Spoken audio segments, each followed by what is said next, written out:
de vous présenter de façon très très vulgarisante, hein, assez pédagogique, comment le LIDAR et l'acquisition des données LIDAR contribuent à différents projets de recherche au sein de notre UMR, dont les axes principaux sont centrés sur des problématiques d'écologie forestière, d'écologie historique et également, par extension aussi, sur de la recherche purement historique et archéologique, de la valorisation historique. Donc, voilà, c'est ce que je viens de dire. Donc, les différents axes de l'UMR et 10 ans, c'est vraiment une croisée très interdisciplinaire. Il y a des historiens, des écologues, bien évidemment, des spécialistes de la forêt, des spécialistes des agrosystèmes.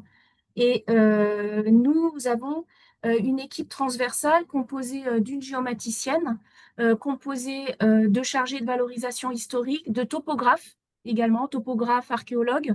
Et puis, il y a le plateau technique dont je m'occupe, qui est composé d'une flotte de différents drones. Donc, il y a 2 drones de différentes tailles et puis une aile volante, d'un lidar terrestre également, et puis de différents autres appareillages qui permettent de mettre à disposition à l'ensemble des enseignants-chercheurs de l'unité, mais aussi de l'université en elle-même ou d'universités collaborantes, des données pour leurs différents projets de recherche.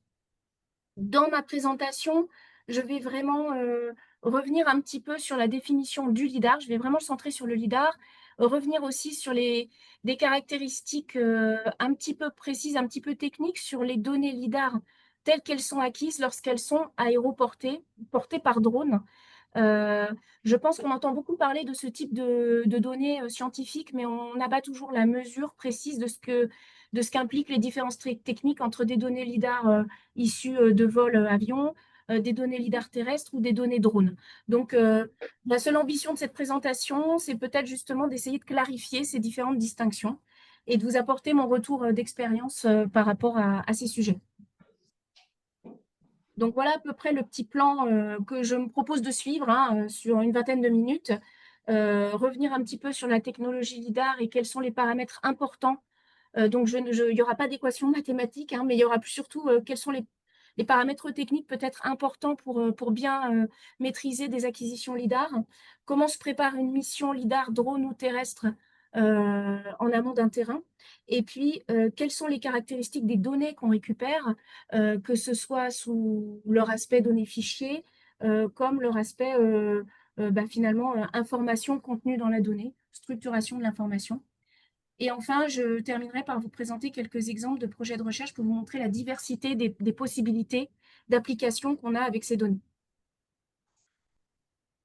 Alors, le LIDAR, donc, bon, je pense que vous savez déjà un certain nombre de choses là-dessus parce que c'est une technologie qui est pas mal connue, mais je vais peut-être enfoncer des portes ouvertes, mais je reviens légèrement dessus.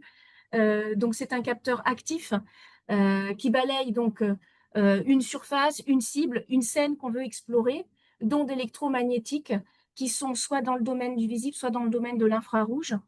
Pour ça, en fait, on utilise un laser qui va balayer la scène. Et ce balayage va permettre d'obtenir des caractéristiques des ondes retour qui vont être enregistrées. Et les caractéristiques de ces ondes retour vont permettre de nous renseigner sur la configuration de la scène et sur la capacité à la reconstituer en 3 dimensions sous forme de nuages de points. Ce qui est donc une différence par rapport à une autre technologie que je ne développerai pas, mais qui est la photogrammétrie, qui consiste à reconstituer une scène en 3D à l'aide d'un grand nombre d'acquisitions photographiques. Donc ici, on est bien sur le nuage de points. Je voulais juste voilà, faire un petit éclairage, un petit zoom sur le dispositif technique et le miroir rotatif qui permet d'assurer le balayage de la scène par le laser. Donc, c'est ce que vous avez ici sur la petite figure animée. Alors qu'il s'agisse d'un lidar terrestre aéroporté, quelle que soit la technique, on a toujours ce miroir rotatif qui va permettre donc d'assurer le balayage des ondes départ, qui va permettre de récupérer les ondes retour. Et selon la fréquence de rotation de ce miroir, on va en fait acquérir une densité de points variable. Donc, le réglage de cette fréquence de rotation est un des paramètres techniques importants en amont à préparer, par exemple pour une acquisition LIDAR. Alors, j'ai une petite vidéo Pour vous montrer un petit peu ça va aussi montrer notre dispositif ici. Donc, on a un drone qui porte un lidar. Le lidar, vous le voyez, est ici. Pour vous donner à peu près une idée, le drone fait à peu près 1,10 m de diamètre. Il y a un poids total de l'équipement avec le lidar d'environ 11 kg. Donc, c'est quand même un gros dispositif. On va le voir un peu plus en vidéo. Et le lidar en lui-même, que vous voyez ici, cet appareil-là, il fait un poids total d'environ 3 kg. Donc, il est constitué d'une partie dans laquelle la source du laser euh, est logée, donc c'est la partie un peu opaque. Et vous avez ici une partie vitrée qui contient le fameux miroir rotatif qu'on va voir s'activer. Donc, je vous montre ça très rapidement, une petite vidéo, j'espère que ce sera visible. Je vous donnerai le lien de la vidéo YouTube. Voilà, lorsqu'on démarre le dispositif, on a donc ce miroir rotatif qui se met en marche à la fréquence désirée. Et ensuite, on fait voler le drone avec ce dispositif qui est déjà en marche pour faire l'acquisition des points. Voilà, juste des images qu'on ne voit pas souvent. Donc voilà, je voulais vous partager ça. Alors, techniquement, à quoi il faut faire attention lorsqu'on prépare une acquisition lidar par drone ou même en terrestre? Alors, quelle est la différence entre les deux? Parce que finalement, ce n'est pas quelque chose qu'on a l'habitude, quand on ne le pratique pas, de bien connaître. Donc, dans le cas d'un lidar terrestre, la plateforme qui porte le capteur est fixe, hein, le lidar est sur un trépied. Après, le capteur en lui-même est en mouvement, en rotation, autour d'un axe vertical. Et en pratique, le préparamétrage, il est automatisé, c'est-à-dire qu'il n'y a pas d'intervention de l'utilisateur pour gérer en amont comment tourne le miroir, quelle est la rotation du capteur. C'est des choses qui sont un peu boîte noire et un petit peu, entre guillemets, directes. Alors, je ne dis pas que c'est facile, mais en tout cas, on n'a qu'à se soucier de poser le lidar terrestre, de vérifier quelle va être sa vision et de le laisser fonctionner de façon automatique pour faire l'acquisition. Évidemment, lorsqu'on est dans le cas d'un lidar qui est supporté par drone, il y a des difficultés supplémentaires qu'il faut gérer en amont, c'est-à-dire la trajectoire du drone, à quelle hauteur il va voler, quelle surface veut-on couvrir, comment fait-on pour être certain de ne pas avoir de manque des trous en gros d'acquisition de données sur sa scène, c'est-à-dire avoir une acquisition qui est bien complète par rapport à ce qu'on veut couvrir. Et pour tout ça, il y a un certain nombre de paramètres techniques auxquels il faut réfléchir en amont. Donc, vous avez, comme je l'ai dit, la hauteur de vol. Donc, non seulement, évidemment, la hauteur de vol, c'est une contrainte qui vous est donnée par les caractéristiques du site sur lequel vous volez. C'est-à-dire, si vous volez au-dessus de la forêt, comme je le fais très souvent, la hauteur de vol n'est pas anonyme, évidemment. Mais la hauteur de vol, elle conditionne aussi la qualité de la donnée que vous avez acquise. C'est-à-dire qu'en fonction de la hauteur, la densité de points au mètre carré va varier. Et puis, la largeur de bande d'acquisition au sol va varier également. Donc, c'est quelque chose qu'il faut simuler avant pour savoir exactement ce qu'on souhaite obtenir au niveau de cette hauteur. Il y a évidemment la vitesse de déplacement. Alors, la vitesse de déplacement, elle n'est pas du tout anodine, vous vous en doutez, parce que, à la différence du lidar terrestre, le lidar qui est porté par drone même si on essaye d'avoir le mouvement le plus homogène possible, va connaître de légères variations de position, de hauteur, liées parfois à de possibles petites turbulences locales. La vitesse est homogène tant qu'on peut, mais elle ne l'est pas réellement, évidemment, hein. Quand on règle le drone en lui disant tu voleras à 5 mètres secondes, on va avoir en instantané des variations, c'est obligé. Et donc, lorsqu'en plus on a des changements de trajectoire à gérer par rapport à ça, eh bien, évidemment, la vitesse varie également. Donc, la vitesse a une influence sur la qualité de la donnée LIDAR qui est acquise. Et ce qu'il faut viser, c'est d'avoir une vitesse la plus lente possible et la plus constante possible pendant l'acquisition. En général, en pratique, j'essaye de voler autour de 5 mètres secondes. Si je peux descendre à 3, je le fais. 1 mètre seconde, c'est vraiment pour des petites surfaces, mais c'est faisable aussi. Donc, ça reste des vitesses limitées, sachant que les drones du commerce, ils peuvent très bien aller beaucoup plus vite, hein, à 15 mètres secondes sans difficulté. Voilà, donc il y a la hauteur et la vitesse de déplacement. Et puis, en fonction de ce qu'on a calé sur notre site, donc en termes de hauteur et de vitesse, eh bien, on va ajuster la fameuse fréquence de rotation du miroir pour l'acquisition et on devra connaître la largeur d'acquisition au sol, puisque ben, ça va conditionner le nombre de bandes finalement. On appelle en anglais, qu'ils appellent des strips, le nombre de strips qu'on va devoir faire successivement pour couvrir toute l'emprise qui nous intéresse.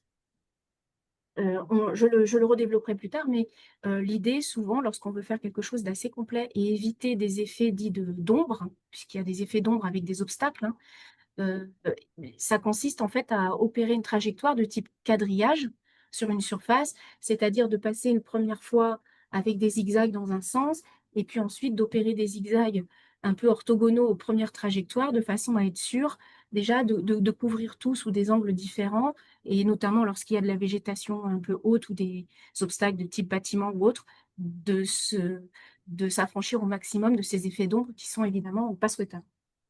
Euh, voilà un petit peu on va dire la pratique technique de préparation d'une mission drone.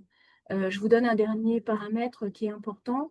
Les fameuses bandes doivent avoir un certain nombre un taux de recouvrement pour garantir une certaine densité de points et une certaine qualité. En général, on souhaite au moins 60% de recouvrement. J'essaye de ne pas passer en dessous de 70 pour ma part, tant que possible. Alors, je ne sais pas si je le détaillerai après, donc j'en parle quand même. Évidemment, quand on tient compte de tout ça, il faut aussi tenir compte des autonomies et notamment des autonomies batterie et donc du linéaire cumulé que le drone va faire sur l'emprise qu'on souhaite. Souvent, lorsqu'on souhaite acquérir des données sur une vaste surface, on sait par expérience, en fonction de l'autonomie batterie, qu'on va devoir la réaliser, la couvrir en plusieurs vols. Donc ça aussi, évidemment, c'est à prévoir. Alors, quand on prépare une mission drone, on a des grandes étapes. Alors là, c'est quelque chose d'assez généraliste, hein. J'ai un ratio en général, je dis souvent de 1-1, c'est-à-dire que pour une journée de vol drone, en général, il y a au moins une journée en amont de préparation. Ça consiste évidemment à aller d'abord regarder le site, donc analyser un petit peu l'environnement. Il y a des endroits que réglementairement on n'a pas le droit de survoler. Il y a des obstacles qui sont à éviter absolument, du type ligne à haute tension, éolienne. euh, voilà, donc je cite les principales, mais il y en a d'autres. Il y a des hauteurs de végétation qu'il faut calculer pour ne pas se tromper sur les hauteurs, comme par exemple sur l'exemple que vous avez là, où on suivait un cours d'eau qui était quasi entièrement en milieu boisé. Vous avez le site à venir reconnaître aussi à pied pour assurer la sécurité. En termes d'administratif, par exemple, je n'ai pas le droit de survoler des tiers avec un drone. Donc, ça veut dire que je dois m'assurer, lorsque je traverse différentes parcelles de forêt, d'être certaine qu'il n'y a personne qui travaille en dessous au moment du vol, que ce soit en exploitation voilà, forestière, agricole, des promeneurs. Des fois, on survole aussi des zones qui sont avec des chemins de randonnée, par exemple. Ça, c'est lorsqu'on est en pleine nature et lorsqu'on est en ville, évidemment, vous imaginez toutes les contraintes qu'il peut y avoir en plus. Tout ça s'anticipe et donc ça prend pas mal de temps. Ça sous-entend aussi que tous les endroits qu'on survole, et d'autant plus les endroits d'où on atterrit et d'où on décolle, ont été soumis au préalable à une demande d'autorisation de la part des propriétaires des parcelles concernées. Donc, vous voyez que rapidement, ça peut aller assez vite en temps de préparation. Il y a ensuite, évidemment, la synthèse des contraintes administratives qu'il faut faire et les demandes en bonne et due forme à faire. Ça s'anticipe. C'est au moins 15 jours à l'avance parce que parfois, il y a des demandes à faire en préfecture quand on survole certains sites. Lorsqu'on survole des zones qui sont à proximité de pistes d'aérodromes, par exemple, il faut contacter les exploitants de ces aérodromes. Lorsqu'on est dans ce qu'on appelle des zones peuplées, que vous voyez ici en jaune, qui correspondent à des centres d'agglomération, eh bien, donc il y a une demande préfecture à faire, mais aussi en général, il faut prévenir la police municipale.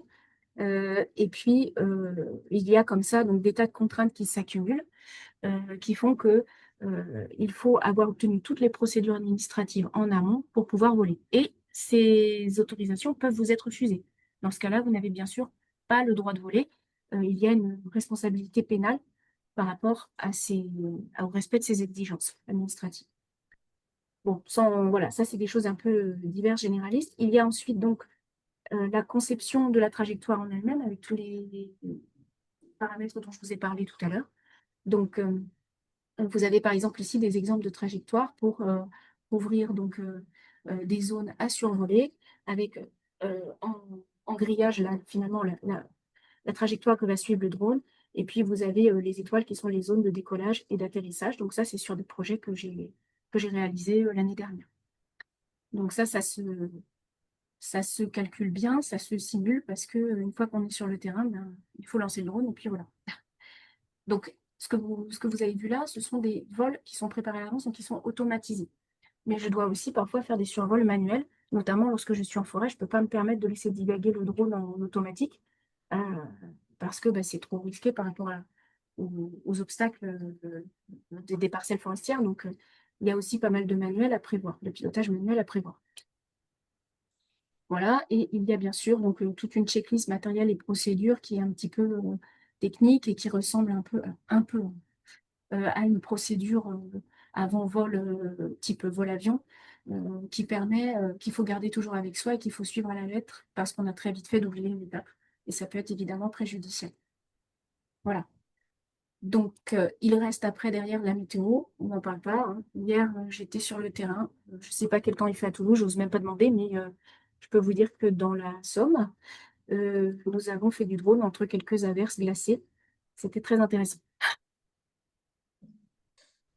Donc, voilà pour des détails un peu généralistes.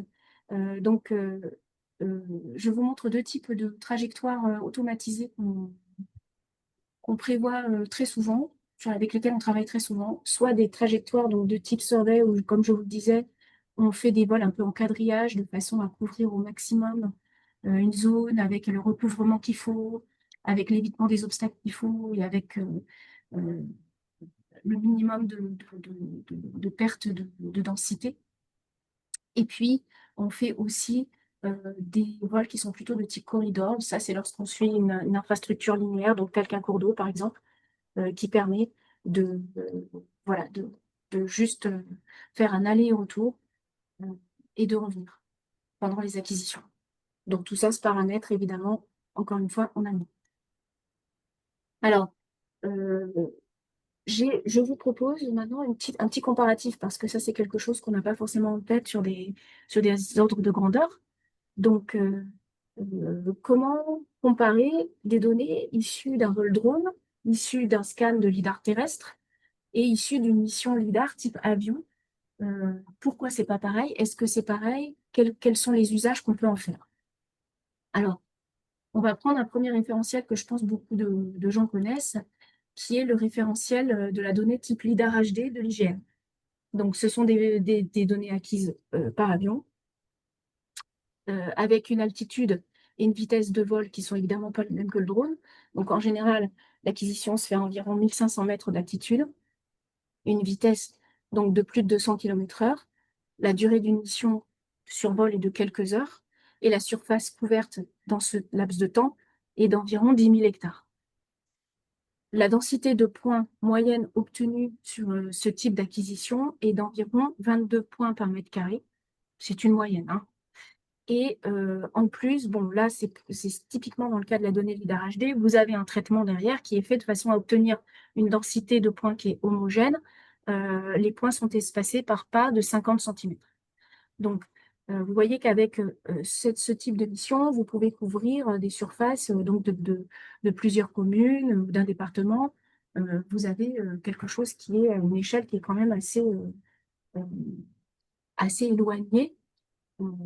Et par contre, si vous voulez travailler à l'échelle de quelques petites parcelles agricoles et que vous voulez un certain détail un peu fin, bah, le lidar HD donne quand même un certain nombre de détails hein, au sol, hein, on en a, hein, mais peut-être que vous pourriez souhaiter quelque chose d'un peu plus dense. Si on compare avec une acquisition par drone maintenant, euh, alors on est déjà limité, on se heurte à une limite qu'on a peut-être beaucoup moins en avion, c'est la limite de l'autonomie batterie. Donc là, tout de suite, on a un petit peu le rêve qui s'effondre, hein.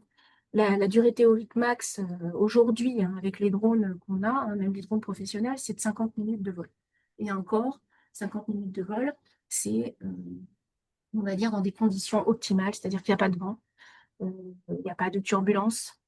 On a tout bien optimisé, on ne s'est pas raté, on n'a pas eu à se reprendre ou à réatterrir ou à recommencer. Il y a très peu de vol test au départ, etc. Donc c'est vraiment, on a tiré sur toutes les limites pour obtenir cette durée maximale. La vitesse, donc bah, LIDAR, comme je vous disais, si on va plus vite que 5 mètres secondes, le LIDAR va acquérir des données, hein, mais encore faut-il derrière se pencher sur la qualité des données qu'on aura acquises. Donc en général, il faut être au maximum à 5 mètres secondes. Ce qui veut dire que dans le temps imparti, finalement, la surface couverte théorique max est d'à peu près 10 hectares.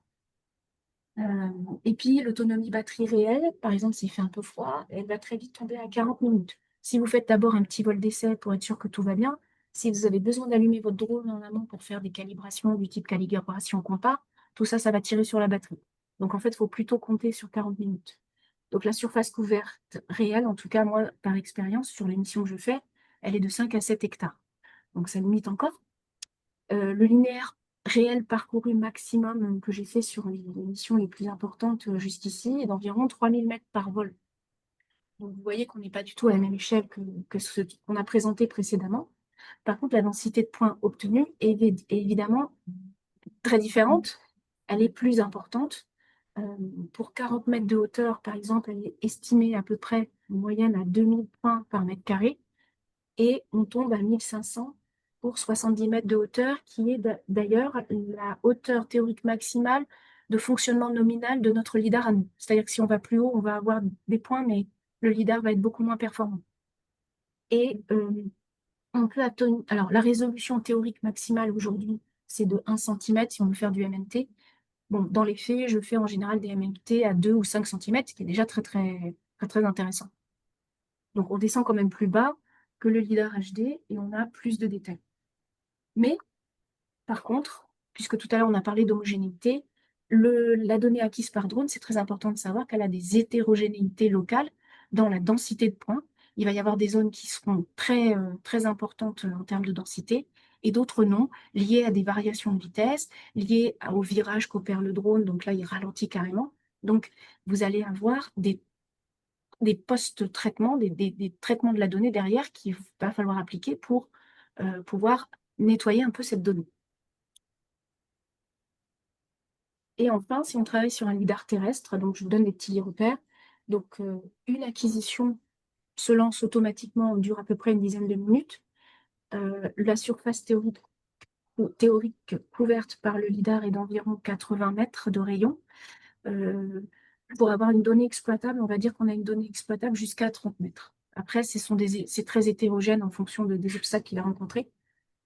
La portée et la surface couverte réelle, donc 30 mètres, et la surface, donc environ 225 mètres carrés par acquisition.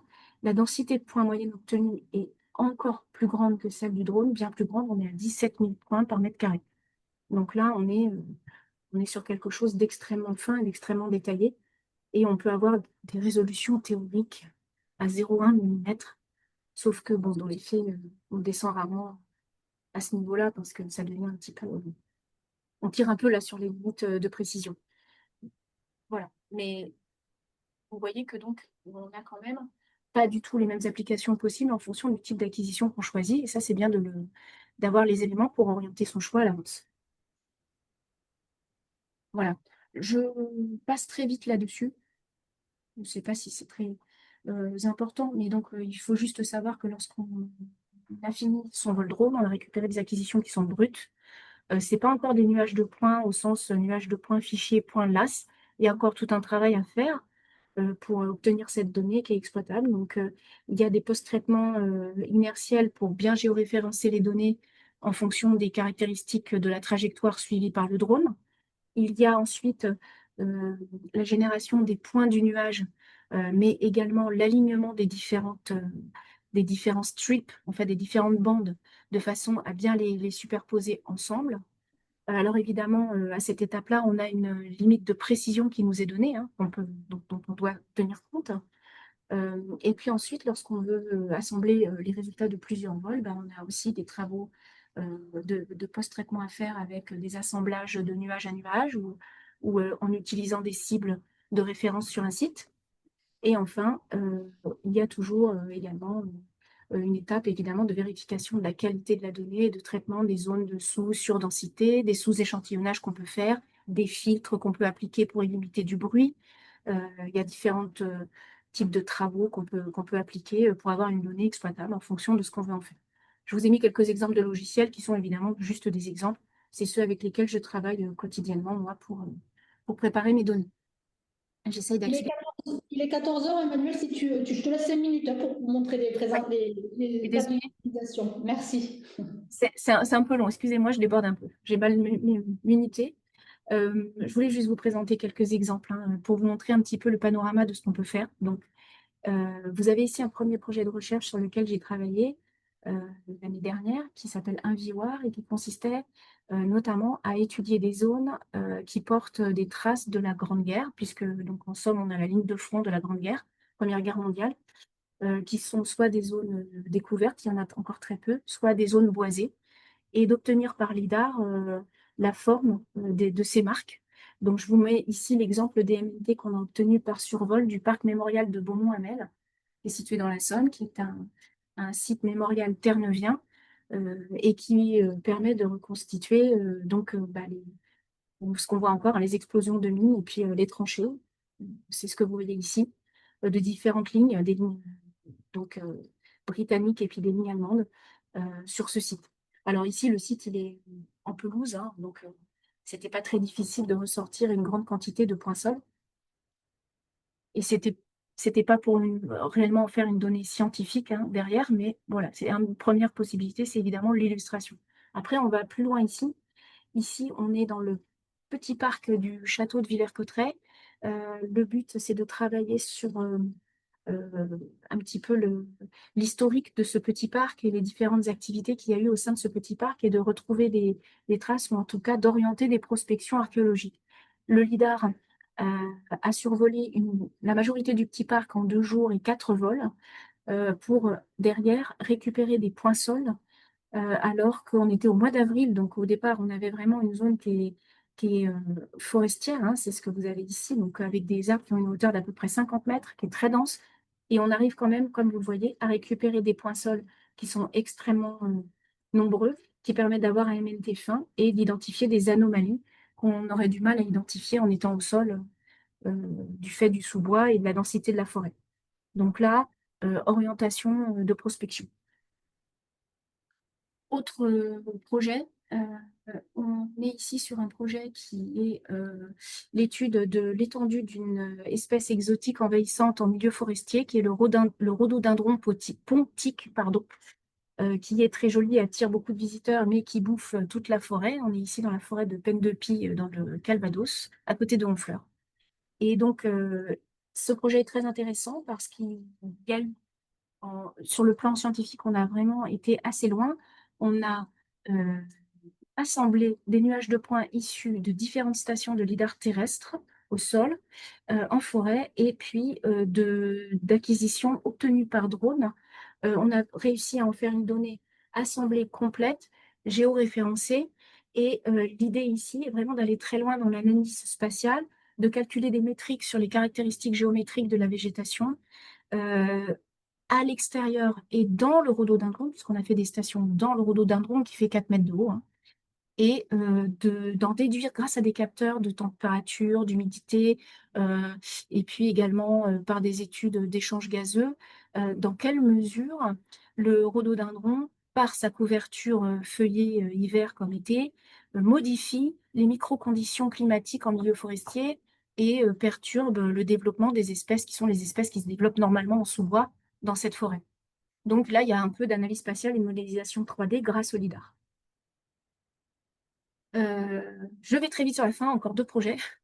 Je vous présente ici le projet Patrimoine qui visait en fait, via une étude écologique et paysagère, à déterminer dans quelle mesure la ripisylve des cours d'eau favorisait ou non le déplacement de chauves-souris euh, voilà, sur des zones à proximité de gîtes connus.